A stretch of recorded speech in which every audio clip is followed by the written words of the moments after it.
आज की जो क्लास है हमारी ये क्लास 8 की रहेगी और इसमें हम मॉर्निंग शिफ्ट का यानी जो 2 बजे पेपर आप लोगों का हुआ है एनुअल 8 क्लास का मैथ्स का उसके आंसर्स के सॉल्यूशन की यानी आंसर की बात करेंगे।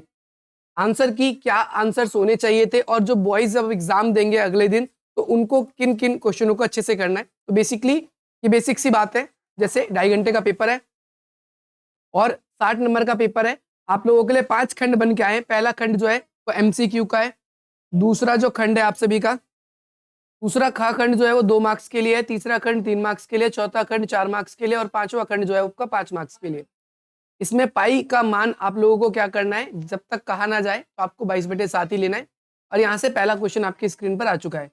पहले क्वेश्चन में आपको x की वैल्यू निकालनी है और इसमें आपको दे रहा है 2/3, फिर x दे रहा है, इसके बाद में +1 बराबर में 7/3। अब इसकी इसमें गुणा हो जाती है तो ये हो जाएगा 2x/3 +1/1। एक के नीचे एक नहीं है तो हम एक मान लेंगे, कुछ भी नहीं है तो एक मान लेंगे। अब इसको सॉल्व करने के लिए क्रॉस में मल्टीप्लाई कर देंगे। यहाँ पर इन दोनों की मल्टीप्लाई करेंगे 3, 3 की इसमें मल्टीप्लाई करेंगे 3 और 2 की x में करेंगे तो 2x बराबर में 7/3। 3 से 3 कट जाएगा। अब यहाँ पर क्या बचेगा, यहाँ पर आंसर बचेगा आपका 2x + 3 बराबर में 7। ये प्लस में उधर जाकर तो यहाँ पर 7 में से 3 घटाएंगे तो यहाँ पर बचेगा 4 और 2 से 4 कट जाएगा कितनी बार में, 2 बार में। आंसर दो, x की वैल्यू दो। अगर आपने ओनली इसको भी टिक किया था तो भी ठीक है, यानी आपने ऐसे क्वेश्चन नंबर 1 और आंसर नंबर आपका 1 का आपने ए लिखा, एक ए लिखा और एक ए आगे 2 लिख दिया तो ये आंसर सही है।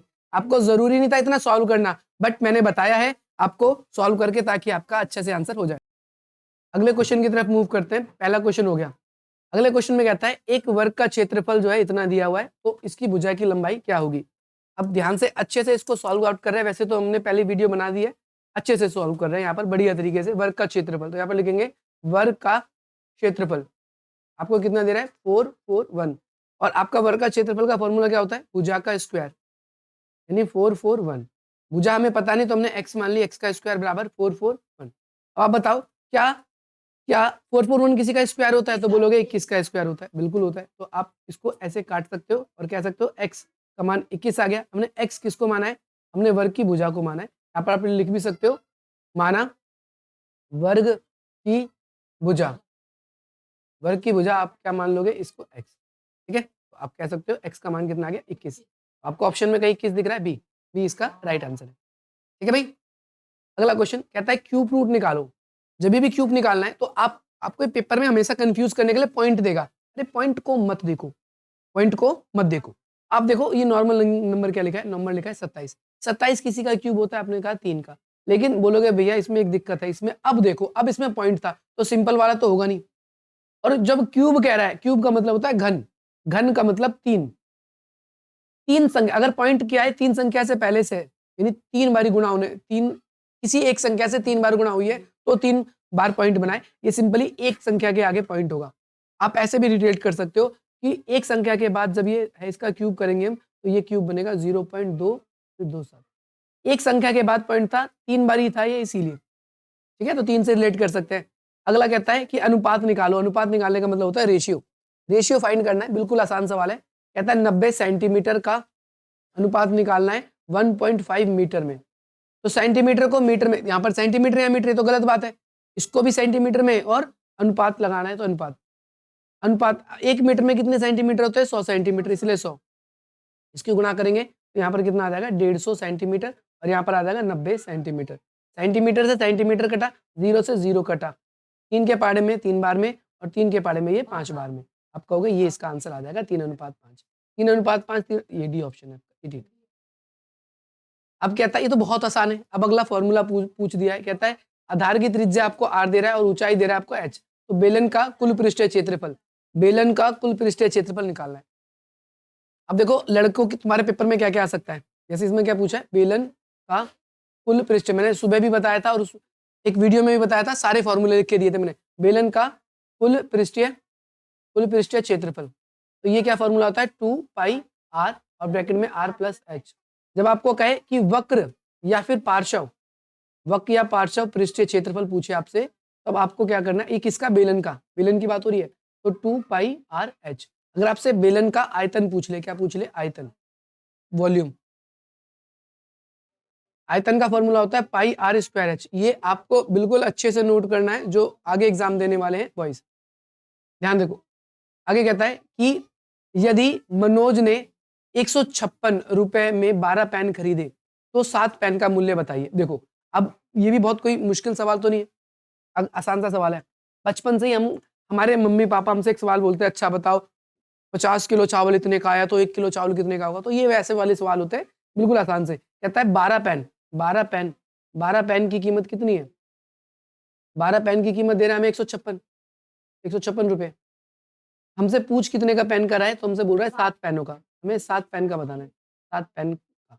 7 पेन का कीमत क्या होगा ये बताना है हमको। हम पहले निकालेंगे एक पेन का कीमत, एक पेन का कीमत। एक पेन का कीमत निकालने के लिए क्या करना पड़ेगा हमको? डिवाइड।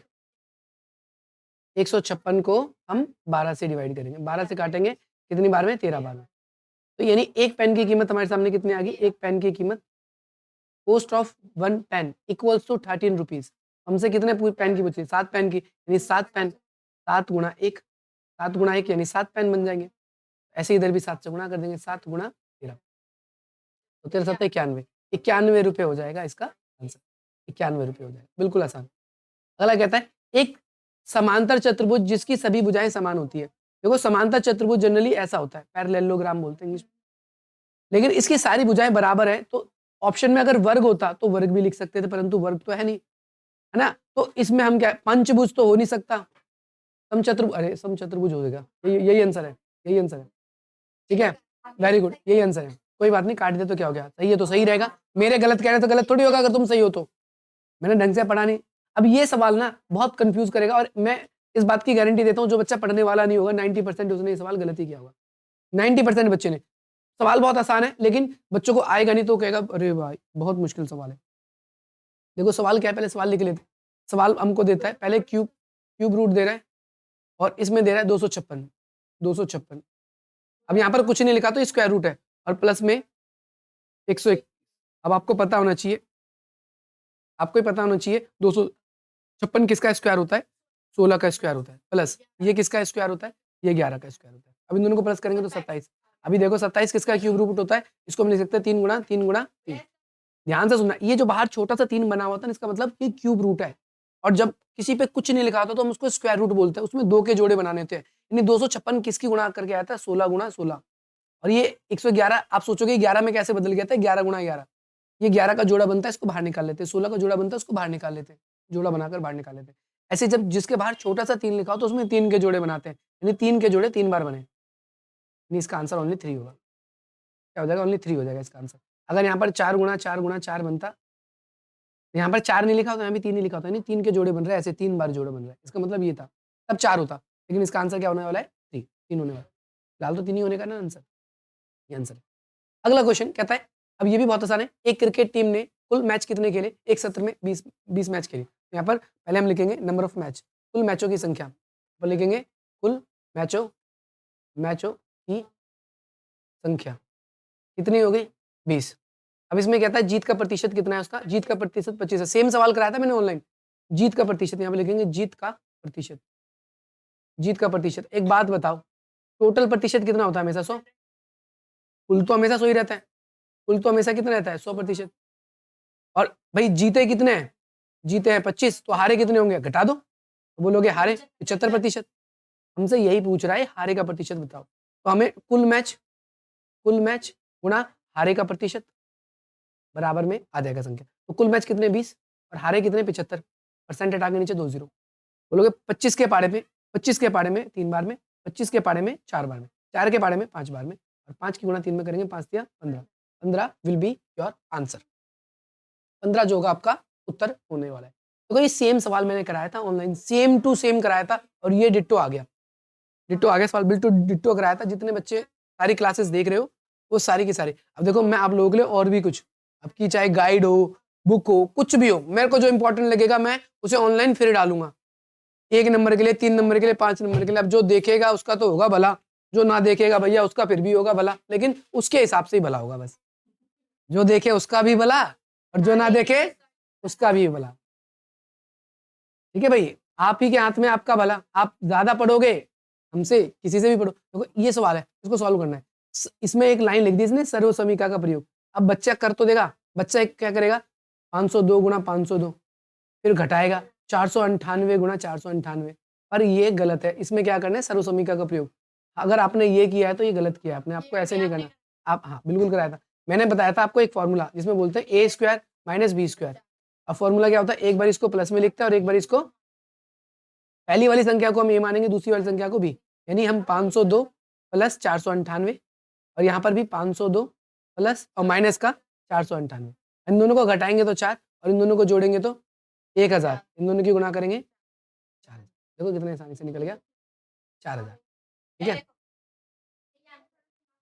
अगला कहता है कि 7 सेंटीमीटर त्रिज्या वाले एक गोलाकार शीट का क्षेत्रफल, ध्यान रखना गोलाकार शीट है पर गोला मत समझ लेना, इसे वृत्त समझना, वृत्त वृत्त। तो वृत्त का हमें क्या निकालना है, क्षेत्रफल निकालना है। बच्चों को कंफ्यूज करने के लिए दिया गया था, गोलाकार यानी सर्कुलर है, यहाँ पर वृत्ताकार लिखना चाहिए, वैसे तो सवाल को गलत लिखा है, तो हम यहाँ पर लिखेंगे वृत्ताकार या फिर गोलाकार, जो भी आपको लिखना है, गोलाकार शीट का क्षेत्रफल, शीट का क्षेत्रफल। अब आधे से ज्यादा बच्चे ने तो तुक्का लगाया होगा क्योंकि इसको फॉर्मूला याद नहीं होगा, तो इसका फॉर्मूला होता है पाई आर स्क्वायर।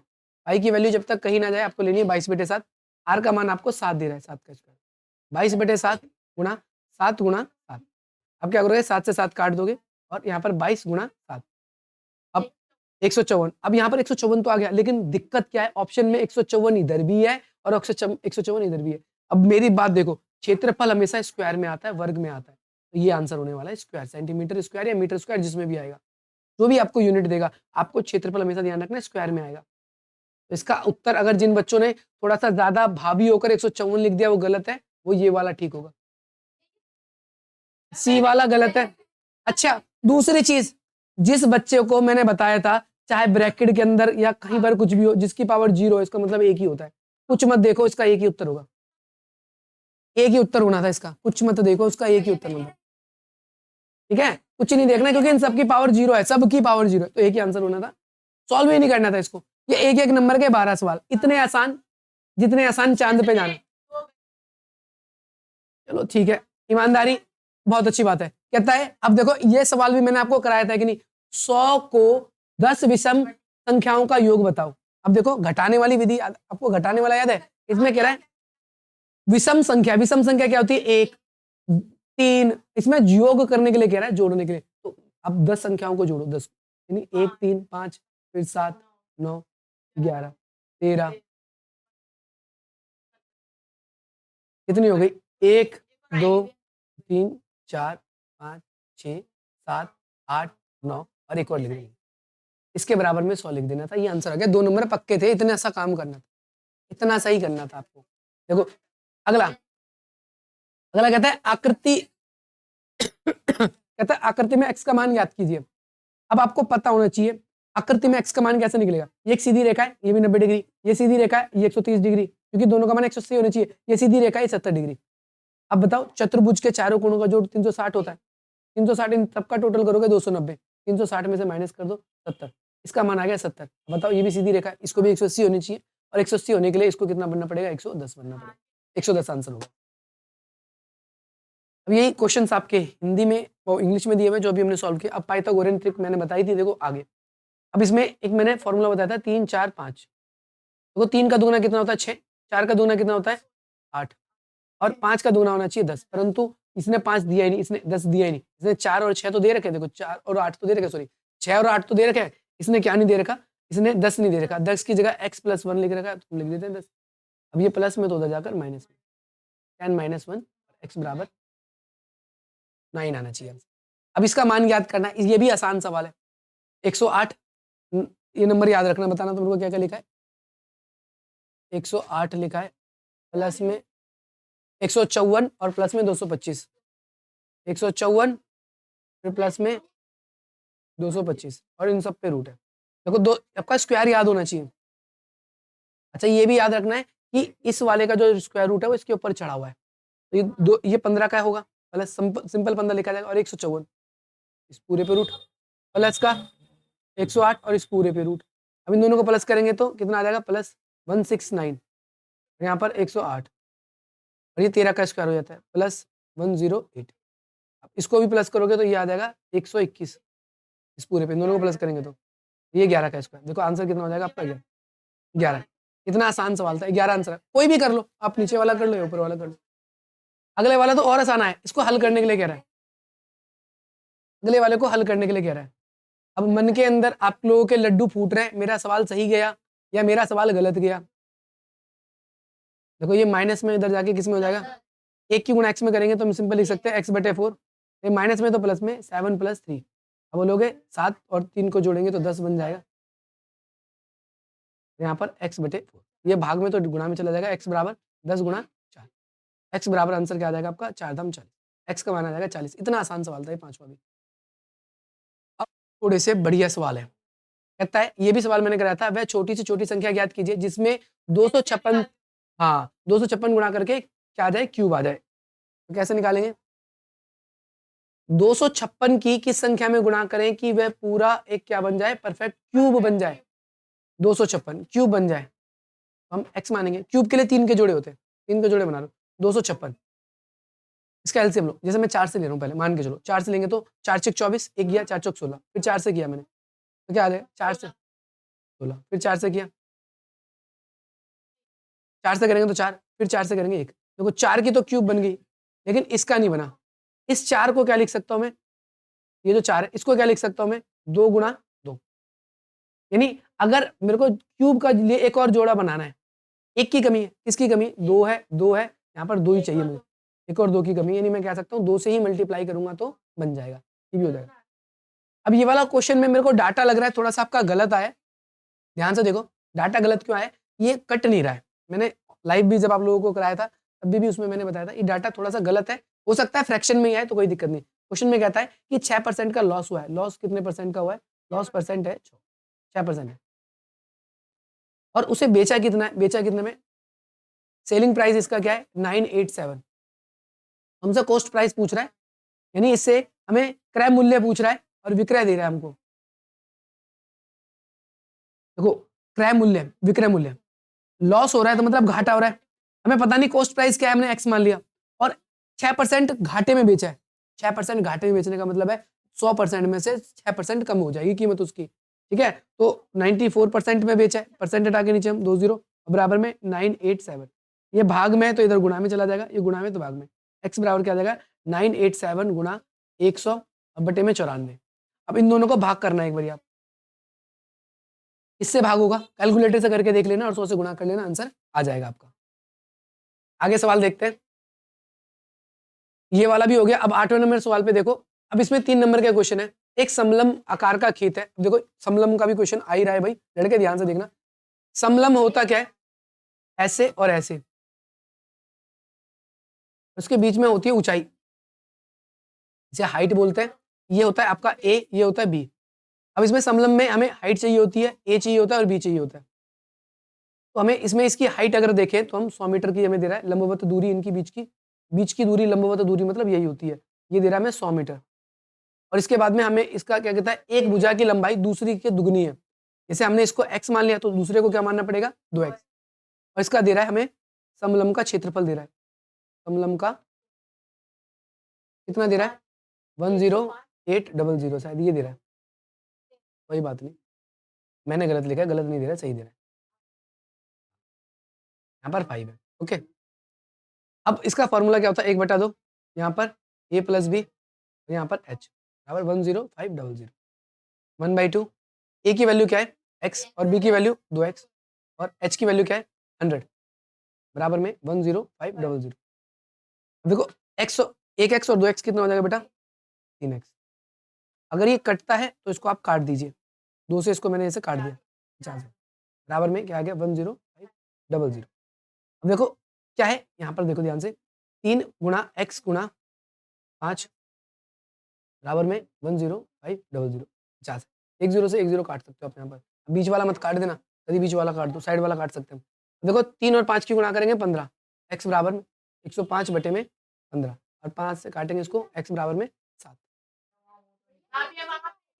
1 0 कम कर दिया ना हमने, मैं भी कह रहा हूँ कुछ कम लग रहा है, यहाँ पर 0 लग गया 70। x का मान कितना हो गया 70। अब दूसरा मान क्या है हमारा 2x, यानी 2x मतलब 2 × 70, और 2 × 70 का मतलब बेटा कितना हो जाएगा सिंपली 140, यानी पहली भुजा हमारी 70 आ गई और दूसरी भुजा हमारी 140। ठीक है, 140 आ गई। अगर आप ये कर लेते हो तो बहुत अच्छा है। अगला कहता है समचतुर्भुज का क्षेत्रफल ज्ञात कीजिए। आपने ये कर लिया, आप ये भी करना चाहते हो, ये भी करवा दूं, ये नहीं करवाऊं?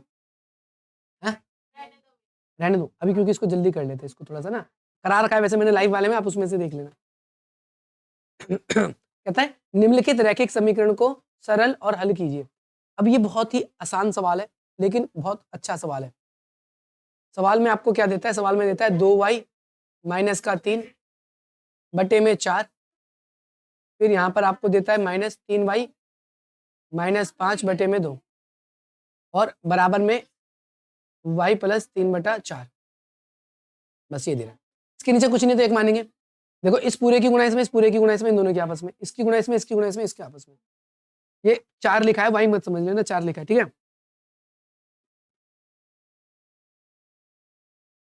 ये 4 लिखो है, ठीक है भाई। अब इसकी गुणा इसमें करेंगे पूरे में, 2 की गुणा इसमें करेंगे, 2 दूनी 4, 4y, और 2 की गुणा इसमें करेंगे, 2 तिया 6 है, ठीक है। इधर देखो 4 4 तिया 12, ठीक है, और 4 पंचे 20, यहाँ y तो छूट गया, y लिख दो, और इन दोनों की गुणा करेंगे तो 8, इन दोनों के आपस में गुणा करेंगे 4, यहाँ 4y और प्लस में 3। देखो 4 से ये कट सकता है कितनी बार में? 2 बार में। ये माइनस का निशान है, साइन चेंज कर देगा, 4y माइनस का 6 माइनस का 12y और ये प्लस का 20 बराबर में 4y प्लस का 3। देखो 12y में से 4y घटेगा तो माइनस का 8y, और 6 में से 4 घटेगा तो प्लस का 14 बराबर में 4y और यहाँ पर प्लस का 3। अब क्या करेंगे? ये माइनस में इधर जाके प्लस में हो जाएगा, तो यहाँ पर क्या लिख देंगे हम? 12y, और ये प्लस प्लस में तो इधर जाकर माइनस में, आपका 17 माइनस हो जाएगा, प्लस में तो माइनस में हो जाएगा, 11 हो जाएगा, 11 बराबर में ये आंसर आ जाएगा आपका, ठीक है। ये आंसर आपका आ जाएगा। देखो यहाँ पर थोड़ा सी गलती होगी, ये 2 तो हमारा रह गया, इस 2 को ये भाग में था तो इधर गुणा में ले जाएंगे, यहाँ पर थोड़ी सी गलती होगी, तो यहाँ से दोबारा से करेंगे, दोबारा से करेंगे यहाँ से। अच्छा ये भाग में था तो गुणा में चला जाएगा, तो यहाँ पर क्या बचेगा आपका? ये गुणा कर देते हैं इधर, तो 2 किस में गुणा करेंगे तो यहाँ 8y आ जाएगा, और प्लस का यहाँ पर 2 तिया 6 हो जाएगा। यहाँ पर क्या है आपका? 4y माइनस का 6, ये माइनस, ये भी माइनस में हो जाएगा 12y, ये माइनस माइनस आपका प्लस हो जाएगा 20। तो देखो 12 में से 4 जाएगा तो आपका क्या बचेगा? 8y माइनस का, और ये घटेगा तो माइनस का आपका 14 बराबर में 8y और प्लस का 6। ये पूरा इधर जाएगा तो किस में हो जाएगा? देखो ये पूरा इधर जाएगा, तो इसको इधर ले जाओ, अब इस पूरे को इधर ले जाओ, 14 और 6, ये माइनस माइनस प्लस हो जाएगा, आपका 20 हो जाएगा, माइनस का 20 बराबर, ये 8y जो है ये माइनस में इधर आएगा तो प्लस में हो जाएगा, 8y प्लस 8y 16y, और माइनस का 20, 20/16 4 से काटेंगे, ऊपर 5 और नीचे 4 आ जाएगा, ये आंसर आ जाएगा, ठीक है भाई। अभी 10वां सवाल है, ये बहुत आसान सवाल है, बहुत ज्यादा आसान। देखो खंबा एक, उसकी ऊंचाई दे रहा है 14 मीटर और उसकी छाया की लंबाई दे रहा है 10 मीटर। अब कह रहा है इसी के तरह दूसरा खंबा है जिसकी छाया की लंबाई आपको 15 मीटर दे रहा है, तो ये कितना हो जाएगा? x मान लेंगे। हम क्या करेंगे? हम इसको सॉल्व करेंगे, यानी 14 यहाँ पर लिख देंगे, जैसे खंबे की लंबाई, खंबे की लंबाई, और यहाँ पर लिख देंगे छाया की लंबाई, ठीक है। छाया की लंबाई, खंबे की लंबाई 14 बटे में छाया की लंबाई 10 बराबर में, अब यहाँ पर इसका नहीं पता तो x मान लिया, और यहाँ पर 15 हो जाएगा, इसकी गुणा इसमें, इसकी गुणा इसमें, नहीं 14 की गुणा 15 के साथ होगी, और बटे में 10 का 10 ही रहेगा, बराबर में x। 5 के पाड़े में 3 बार में, 5 के पाड़े में 2 बार में, 2 से घटेगा 7 बार में, 7 या 21, यानी 21 मीटर हो जाएगी किसकी लंबाई? खंबे की लंबाई, ठीक है, खंबे की लंबाई हो जाएगी। ये भी सेम ही क्वेश्चन है। अच्छा ये वाला क्वेश्चन जो है बहुत बढ़िया क्वेश्चन है, इसको पहले हम लिख लेते हैं इस क्वेश्चन को, उसके बाद फिर हमको सॉल्व कराते हैं आसान तरीके से। सवाल लिख लिया, अब यहाँ पर आपको क्या देखना है, ये अगर आपको इसको आसानी से करना है तो इसको लिखो समीकरण में कितने से गुणा करनी है। देखो 2 और 3 का एलसीएम 6 होता है, 2 3 3, इसका एलसीएम भी 6 ही होगा, लेकिन इस 5 की वजह से आपका काम खराब हो रहा है, तो आपको करना क्या है, इसका एलसीएम लेना, नीचे जितने भी नंबर लिखे। आप देखते हो 2 और 3 का एलसीएम 6 होता है, यहाँ पर भी 2 और 3 लिखा था, इसका एलसीएम भी 6 ही होगा, 3 का एलसीएम भी 6 ही में ही आएगा, 6 में आ जाएगा 3, 6 में 6 एलसीएम आ जाएगा, लेकिन 5 ही नहीं आएगा, तो 6 गुणा 5 करेंगे और इसका एलसीएम आकर कितना आ जाएगा, 30 आ जाएगा। इस पूरे समीकरण में 30 से गुणा करेंगे, 30 से क्या करेंगे, गुणा।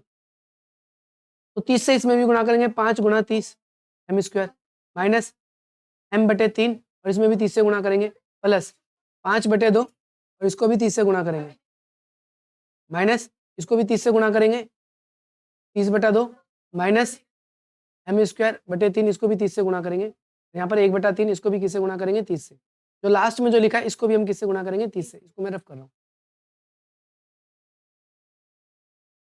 इसको भी बेटा हम किससे करेंगे, 30 से गुणा।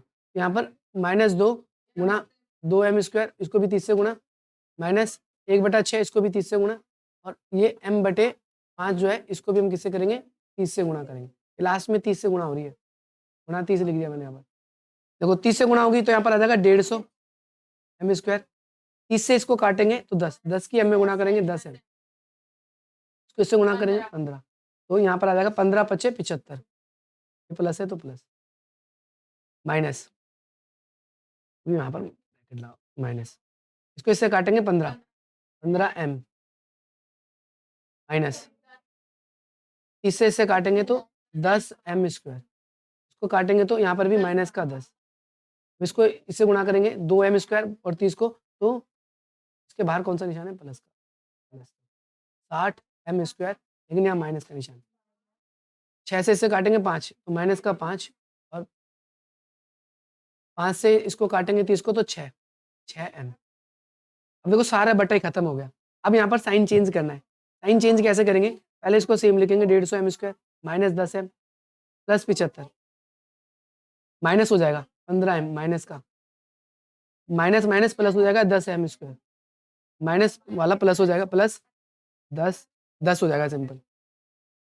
अब ये प्लस वाला है तो सारा सेम ही रहेगा साइन, 60 m स्क्वायर माइनस का 5 और माइनस का 6।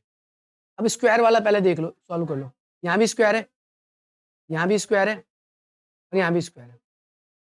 150 में से 60 घटेगा 90, 90 और 10 हो जाएगा 100, तो m स्क्वायर। यहाँ पर माइनस का क्या दे रहा है आपका 10 m वाला, ये भी m वाला, माइनस माइनस प्लस 25 m हो जाएगा, और ये भी माइनस का 31। अब यहाँ सिंपल 75 और 10 85, 85 में से 5 जाएगा प्लस का 80, ये आंसर आ जाएगा। देखो क्वेश्चन बड़ा था लेकिन ऐसे सॉल्व कर सकते थे। ये क्वेश्चन मैंने करा रखा है आप लोगों को बहुत बारी, तो मैं आपको यहाँ पर कराऊंगा नहीं, यहाँ पर डायरेक्टली मैं बता देता हूँ। A square minus B square formula क्या होता है, एक बार प्लस में एक बार माइनस में। अब इसको देखो तो इसको हम कह सकते हैं ये ए माइनस बी लिखा है, और इसको देखें तो हम ये ए प्लस बी लिखा है, तो सिंपली इसको क्या समराइज कर सकते हैं, ए स्क्वायर माइनस बी स्क्वायर यानी 2.5 पी का स्क्वायर और माइनस में 0.5 क्यू का स्क्वायर। अब 6.25 पी स्क्वायर हो जाएगा माइनस 0.25 क्यू स्क्वायर हो जाएगा, इसका आंसर हो जाता है सिंपल। अब इस पूरे को हम इतने को ए मानेंगे, इसको बी मानेंगे, इस पूरे को हम यहाँ पर ए मानेंगे और इसको बी मानेंगे। ये भी बुक का ही सवाल है, तो हम क्या कह सकते हैं, ये भी किसका फॉर्मूला बन जाएगा, ए स्क्वायर माइनस बी स्क्वायर। इस पूरे को हम मानेंगे ए प्लस 2b, इस पूरे का स्क्वायर, माइनस में बी हम किसको मानेंगे, सी को, सी का स्क्वायर। तो एक फॉर्मूला होता है ए प्लस बी का whole square, A square plus 2ab plus B square, यानी सी स्क्वायर का तो यहाँ पर सी स्क्वायर ही रहेगा। अब ए किसको माना है, ए को, तो ए स्क्वायर प्लस 2 का 2, ए को हमने ए माना है और बी की जगह हमने क्या माना है, 2b, 2b लिख दिया, और यहाँ पर प्लस का, बड़ा थोड़ा सा हो गया तो कुछ छोटा कर देते, 2b का स्क्वायर माइनस ए स्क्वायर का ए स्क्वायर, 2 की गुणा 2 में होगी तो क्या आ जाएगा 4, और ए बी प्लस 2 का स्क्वायर 4 बी स्क्वायर और माइनस सी, ये आंसर हो जाएगा। अगर अब इसमें से कुछ होता है तो कर दो, नहीं तो यही आंसर आपका रहने वाला है। यही सवाल था, अब इसका आंसर निकालना है, ये आंसर मैंने बता रखा है, बहुत आसान है, यही समझा दूंगा मैं, ध्यान से समझ लेना, समझना होगा जो भी।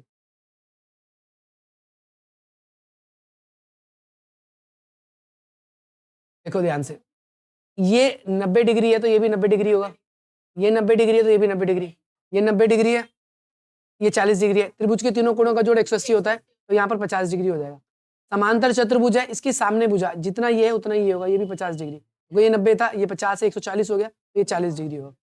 ये 90 डिग्री है, ये भी 90 डिग्री है। अच्छा, अभी मैंने आपको बताया था समांतर चतुर्भुज में क्या खासियत है, अगर ये एंगल और ये एंगल जब इन दोनों को सम करते हैं तो 180 आता है। ये 50 डिग्री है तो इसको 130 होना चाहिए।